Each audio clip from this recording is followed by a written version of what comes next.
এক যুবক আল্লাহ রসুলের কাছে অভিযোগ নিয়ে আসছিল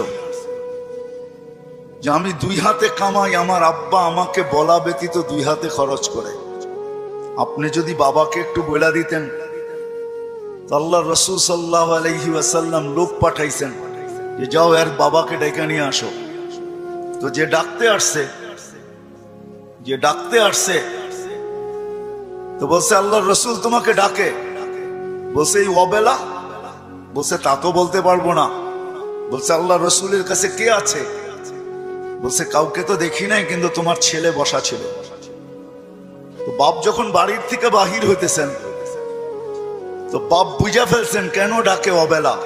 ছেলে যখন বসা তো মনে মনে কবিতা আবৃত্তি করতেছিলেন, মনে মনে।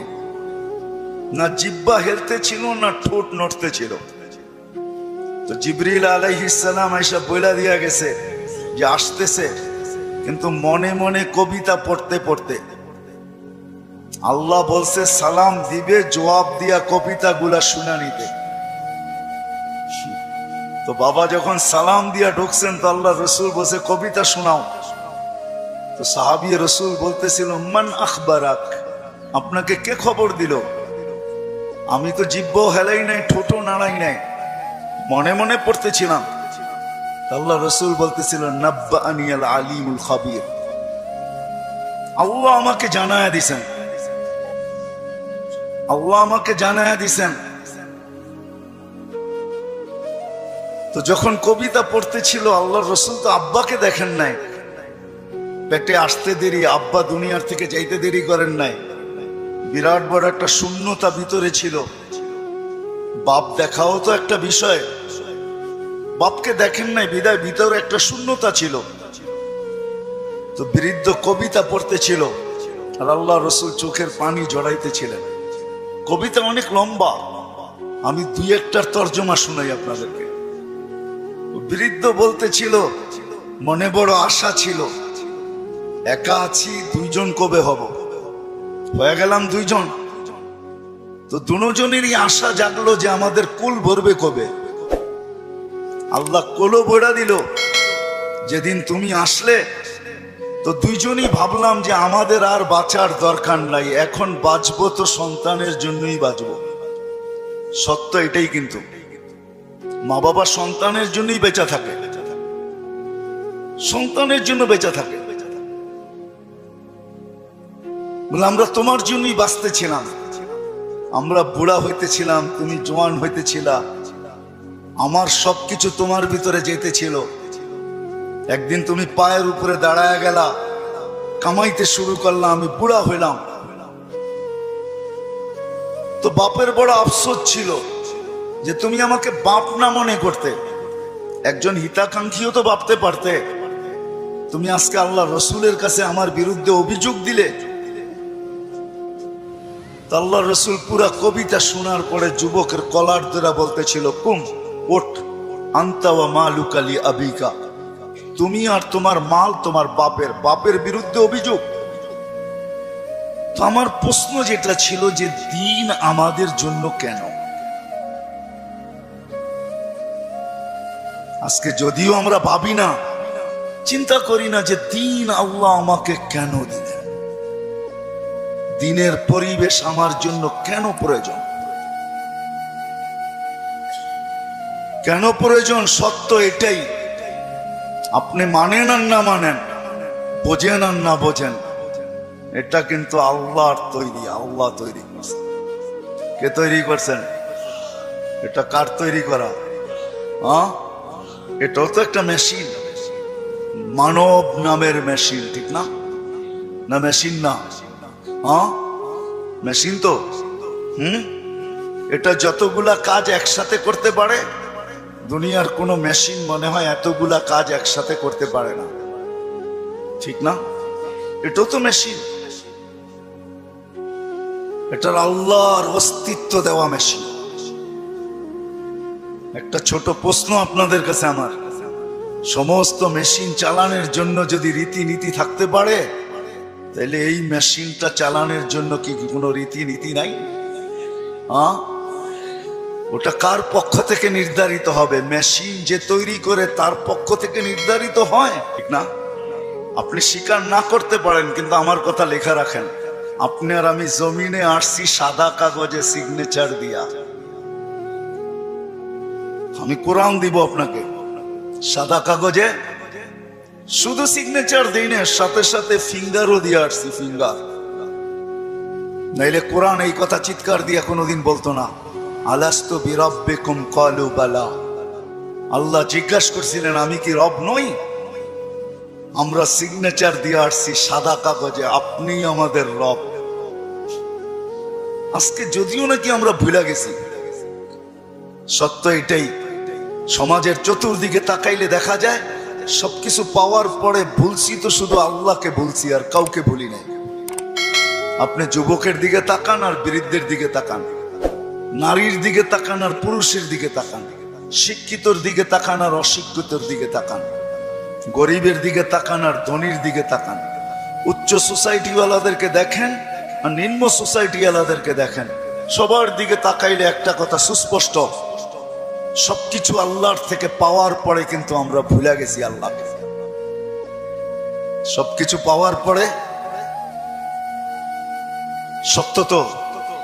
হ্যাঁ, যদি প্রমাণ চান আমি দিতে পারি, প্রমাণ চান আমি যুক্তি দিয়ে দিতে পারি। বলেন ডেলি অক্সিজেন নেন কার? কে অক্সিজেন দেয় আমাদেরকে? হ্যাঁ মানেন? হ্যাঁ, আমার তো বুঝে আসে না আপনাদের এলাকায় ঢোকার পরে যে উন্নত বিশ্বের কোনো লোককে যদি এই এলাকায় ছেড়ে দেওয়া হয়, বা ঢাকা শহরের গণবসতি এলাকাগুলাতে ছেড়ে দেওয়া হয়, বা পুরান ঢাকার কোনো গলিতে ঢুকাইয়া দেওয়া হয়, ও মনে হয় বাহির হয়ে ভাববে যে এইখানের মানুষ অক্সিজেন নেয় কি করে, ঠিক না? মনে হয় বুঝাইতে পারি না, কিন্তু আমাদের নিতে কোনো অসুবিধা হয়? হ্যাঁ, আপনার গলিতে অক্সিজেন কে ঢুকায়? হ্যাঁ, কাটটা নেই প্রতিদিন কার অক্সিজেন কতটুকু নেই জানি? হ্যাঁ, পার হেড 550 লিটার নেই। মাছ যদি 30 দিনে হয় তাহলে আর আপনি আর আমি 16,500 লিটার পার মান্থ নেই অক্সিজেন। বলেন এখানে আমরা যেই কজন বসা আছি ডেলি কতবার মন খুইলা আল্লাহ বলি? আল্লাহ, কতবার মন খুইলা আল্লাহ বলি? আল্লাহ যদি জিজ্ঞাসা করে তুই আমাকে এরকম করে ডাকিস কেন, তো আমি ভিতর থেকে যেন জবাব দিতে পারি, মালিক 24 ঘন্টা তোমার অক্সিজেন নেই, 1 টাকা বিলও তুমি নাও না। অথচ আমরা 2020-এ দেখছি এখনো মিডিয়ায় থাকতে পারে ঢাকার এক হাসপাতাল মাত্র আধা ঘন্টা অক্সিজেন দিছে আর 84,000 টাকা বিল বানাইছে, আর আমরা 24 ঘন্টা অক্সিজেন নেই। তুমি একবারও আমাদের থেকে বিল নাও না বা চাও না। আমার মন চাইলো তোমাকে আমি একবার মন বইরা আল্লাহ বইলা ডাকি। 3 দিন পর্যন্ত ঘরে পানি ব্যতীত কিচ্ছু নাই। 3 দিন চলতেছে ঘরের অবস্থা, শুধু পানি আছে আর কিচ্ছু নেই। 4র্থ দিন সকালে ঘরের অভিভাবক বাহির হইতেছে আর বলতেছে দোয়া করো আজকে যেন কিছু মিলে। কিন্তু যখন সন্ধ্যায় ফিরতেছেন ওই দিনও কিচ্ছু মিলে নাই, ওই দিনও কিচ্ছু মিলে নাই। কিন্তু ঘরের মহিলা বারবার রাস্তা দেখতেছেন যে আজকে কিছু মিলবে হয়তো, কিন্তু সন্ধ্যাবেলা যখন ঘরের পর্দা উঠায় দেখতেছেন আসতেছে, কিন্তু চেহারাটা মলিন, হাত দুইটা খালি। নাম পরে বলবো আমি। যখন একবারে ঘরের কাছে চলে আসছে, এখন আর আওয়াজ পর্দা নষ্ট হবে না, তো আওয়াজ দিছেন আলী। বুঝছেন তো? আলী রাদিয়াল্লাহু তাআলা আনহুর কথা বলতেছি। ফাতেমা রাদিয়াল্লাহু তাআলা আনহা আওয়াজ দিছেন আলী। তো চোখে চোখ পড়ছে, তো জিজ্ঞাসা করছে চেহারা মলিন কেন? বলছে আজকেও কিছু মিলে নাই। তো ঘরের মহিলা বলতেছে ওয়াজাদনা শাকারনা লাম নাজিস সাবারনা। পাবো তো শুকরিয়া আদায় করব না, পাবো তো সবর করব। দুনো অবস্থায় আল্লাহ আমাদের সাথে। আর আলী এটা জানো, আল্লাহ যাদের সাথে থাকে তাদের চেহারা মলিন হওয়ার শোভা পায় না। একটু ভাবেন না, একটু ভাবেন না। তো দরজা খোলার পরে যখন ঢুকতেছেন ঘরে, আলী রাদিয়াল্লাহু তাআলা আনহু বলতেছেন, ফাতেমা সাররাত ওয়া তাবাসসামাত। ফাতেমা মুস্কি মুস্কি হাসতেছিল। চতুর্থ দিনের ক্ষুধার্ত। এটা ওই দিনের কাহিনী যেই দিন হাসান হোসাইনকে আল্লাহর রাসূল জিহ্বা চোষায়া খিদা নিবারণ করাইছেন। ওই দিনের কাহিনী বলতেছি আমি। কিন্তু স্বামী এমনিই তো মনটা খারাপ, স্ত্রী মলম দিতেছেন, সেও যদি চেহারা খারাপ করে তাহলে চেহারাটা আরো ভাঙ্গা পড়বে, দিলে আরো ব্যথা পাবে। তো প্রথম সান্ত্বনা দিছে, আলী পাবো তো শুকরিয়া আদায় করব, না পাবো তো সবর করব। দুনো অবস্থা আল্লাহ আমাদের সাথে। আমাদের জন্য শোভা পায় না যাদের সাথে আল্লাহ থাকে চেহারা মলিন হোক। স্বামী যখন ঘরে ঢুকতেছেন, আলী রাদিয়াল্লাহু তাআলা আনহু বলতেছে, ফাতেমা সাররাত ওয়া তাবাসসামাত। ফাতেমা মুস্কি মুস্কি হাসতেছিল, আমার আগমনে খুশিতে নাচতেছিল। আলী রাদিয়াল্লাহু তাআলা আনহু বলতেছেন, আমি আর নিজেকে ধরে রাখতে পারি নাই, তো আমি কাঁধে হাত রাইখা দোয়া দিতেছিলাম, রহিমাল্লাহ, আল্লাহ তোমার উপরে রহমত নাযিল করো। বলেন এই সম্পর্কটা কতটুকু সুখী। আমাদেরও তো এরকম একটা সম্পর্ক আছে, যদি আমরা তুলনা করি তাহলে ওই সম্পর্কটা কতটুকু সুখী, আমরা কতটুকু সুখী। আমি কিন্তু অনেকগুলা জিনিস দেখায় বুঝাইতে চাইতেছি।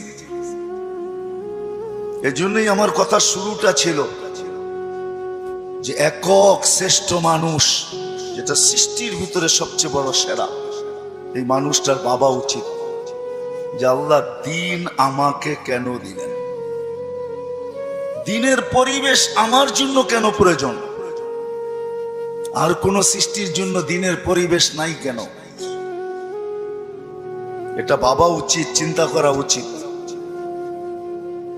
আমি কয়েকটা উদাহরণ দিলাম, হাজারও দেওয়া যাবে।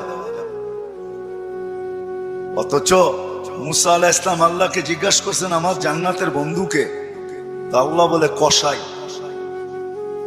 মুসা আলাইহিস সালাম ঠিকানা চাইছেন যে আমার জানা দরকার, কসাই এত বড় উচ্চ মর্যাদায় কি করে উঠলো, কি কাজের বিনিময়ে উঠলো যে আমার জান্নাতের বন্ধু হবে। তো মুসা আলাইহিস সালাম যায় দেখছেন, পুরা কাহিনীকে আমি শর্ট করতেছি, যে কসাই যখন সকালে বাড়ির থেকে বাহির হয় দোকানের উদ্দেশ্যে, তো বৃদ্ধা মার পরিপূর্ণ সেবা করা তারপরে দোকানে আসে। আবার যখন ফিরা যায়, মার মতো সত্তাকেও বৃদ্ধাশ্রমে রেখা আসে, বাবার মতো ব্যক্তিত্বকেও বৃদ্ধাশ্রমে রেখা আসে। ঘরের থেকে বাহির করে, নিজে তো খাটে থাকে, কিন্তু বাবা মাকে গাড়ির গ্যারেজের ভিতরে থাকতে বাধ্য করে। আমি আঙ্গুল দিয়ে দেখাবো না আপনাদেরকে, আমি দেখাইতে পারি, আমার কাছে রিপোর্ট আছে, কিন্তু আমরাও জানি। মানুষ যখন দিন না বোঝে তখনই কিন্তু ভাই ভাইয়ের বিরুদ্ধে। আমি তো বৃদ্ধাশ্রমের কথা বলতেছি। আজকে তো মিডিয়াতে দেখা যায় সন্তান মা বাবাকে সাত সাত টুকরা করে। সত্য তো? কারণটা কি? সে দিন বোঝে নাই, দিনের প্রয়োজনীয়তা মনে করে না, যে দিন আমার জন্য কেন, কেন দিলেন আল্লাহ আমার জন্য দিন। তখনই কিন্তু যা আমরা দেখতেছি বর্তমানে, এগুলা দেখতে হইতেছে এই জন্য যে ভাই ভাইয়ের বিরুদ্ধে কেস করতেছে।